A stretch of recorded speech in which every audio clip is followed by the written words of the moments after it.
Welcome to our presentation. Let me begin by asking you a question. Do you use any of the following products? Johnson & Johnson's No More Tears, Lysol disinfectants, Pledge furniture polish, Oust air fresheners, Lime-A-Way, Cascade dishwashing detergent, Tide laundry detergent, Clorox bleach, 409 multi-purpose cleaner, Windex glass cleaners? If so, what you probably don't know is hurting you, your family, and the environment. Hi, my name is Robert Ford. Most likely, you are here because a friend introduced you to our website. Thank you in advance for your time. I know you will find what I'm about to share with you to be very informative and valuable for you and your family. I also know you may find some of the information shocking and disturbing. If you are somewhat skeptical as we go through this presentation, I would completely understand because that was me 7 years ago. But after many hours of investigation, I came to realize that an informed and educated consumer can make better purchase decisions. Purchase decisions that will reduce a family's risk of sickness and disease. One final note before we begin. If you would like to learn more about the authorities behind this information, you can find that by using the hyperlinks in the Amazon Kindle book, Healthy Families and Healthy Kids by Robert E. Ford. So let's begin.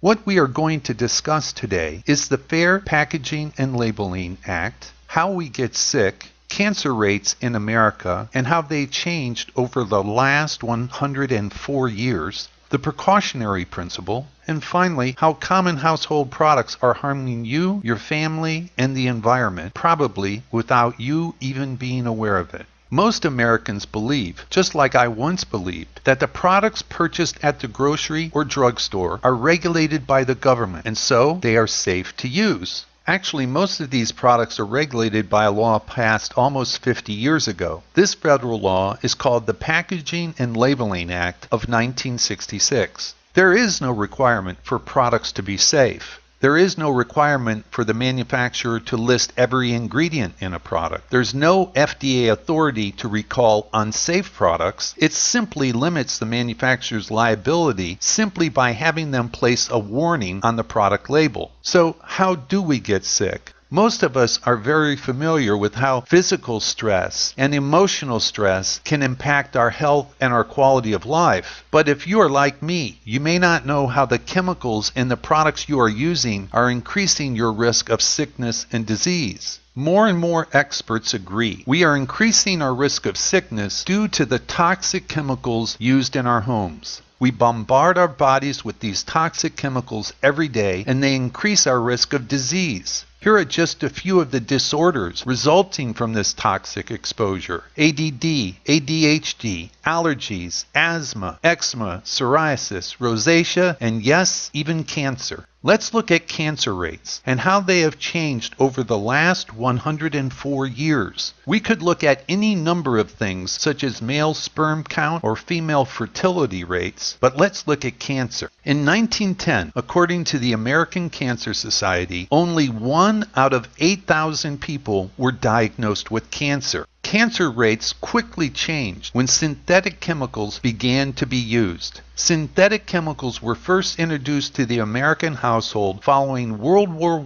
I as a way to sell the huge stockpiles of chlorine that had been previously used as a poison gas. The chemical age ushered in all types of toxic chemicals being introduced to American homes with serious health consequences. What happened as a result? 27 years after synthetic and toxic chemicals began to be used in American homes, cancer rates went from 1 out of 8,000 to 1 out of 500. And today, the latest report from the Center for Disease Control reports 1 out of 2 Americans will be diagnosed with cancer. They also report it is the exposure to a wide variety of manufactured chemicals used in the home that accounts for at least 2/3, or about 70% of all cases of cancer in the United States. So obviously, we can have an impact on our health and our family's health by making smarter purchase decisions. The U.S. Consumer Product Safety Commission found 150 chemicals that are commonly found in the home that are linked to allergies, birth defects,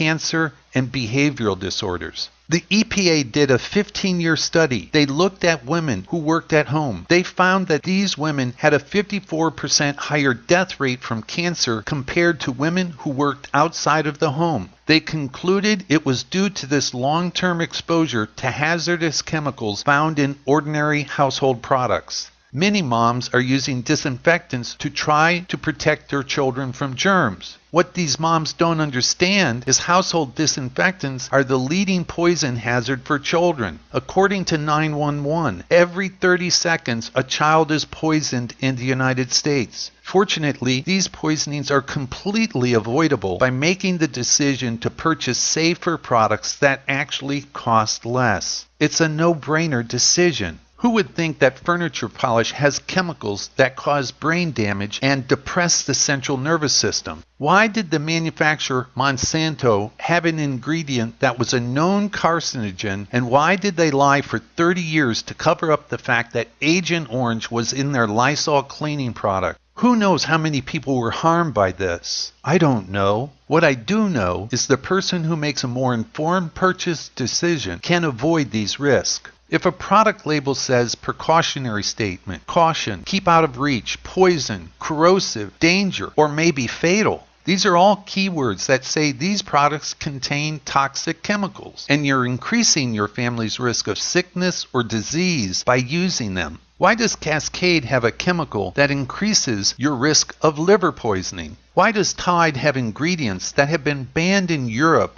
and ingredients that increase the risk of allergies and asthma for you and your children or grandchildren? 409 is the most popular multi-purpose cleaner. Why does it have phenol in it, which has been linked to cancer? Why does Windex have ingredients that increase our risk of reproductive disorders? It makes no sense to me. Does it make any sense to you? When the government did a study on women's cosmetics, they found that all of them contain heavy metals and toxic chemicals. Why would a product that is designed to increase attractiveness also increase your risk of sickness? Why does women's lipstick still have lead in it? Lead has been banned from house paint since the 60s, and yet it's still found in lipstick? This is crazy. Wouldn't you agree? But the product that really angers me the most is Johnson's No More Tears. Why? Well, in Europe, they banned a number of toxic chemicals from being in personal care products almost a decade ago. So Johnson's manufactures No More Tears in Europe without these toxic chemicals. It angers me because No More Tears is the leading best-selling baby shampoo in the United States, and Johnson's uses ingredients that increase the risk of cancer for your children. And most people don't know that the leading cause of death of children, not including accidents, under the age of 14 is cancer. And the products we choose to buy either increase this risk of cancer or they reduce this risk.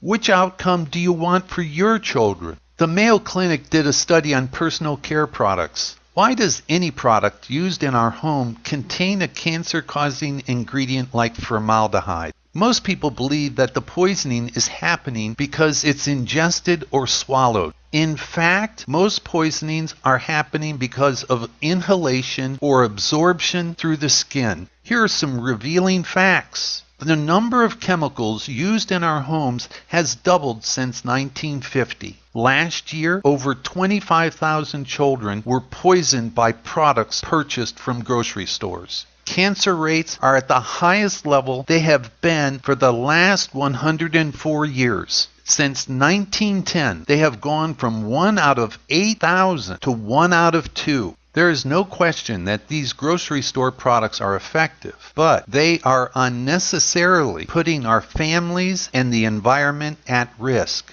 These products also violate the scientific precautionary principle. What is that? That is the simple act of taking preventative measures to reduce and or avoid potential threats to our health and our environment. Now that you know about the dangers of grocery store products, you have a choice. Do you continue to put your family in harm's way, or do you decide to save money and shop for safer, smarter products? The choice is yours. I want to thank you for your time. My wish for you and your family is that you live a life free of sickness and disease, and a life with abundant health and prosperity.